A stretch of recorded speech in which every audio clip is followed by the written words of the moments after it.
Hello friends, in today's video I'm gonna be walking through how to add an outline in Google Docs. But before getting started this video, make sure to subscribe 5-minute solution. So first of all, I'm going to add some text here, dummy text here.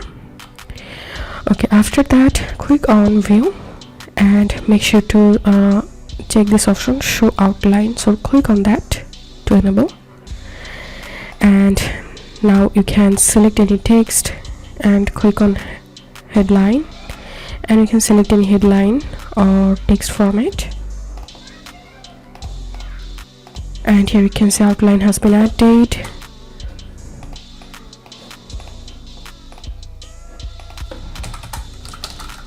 I'm going to adding more text and giving here.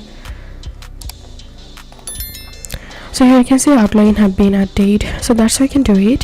If this video helped you, give a thumbs up and please consider subscribe to 5-minute solution. Thank you for watching.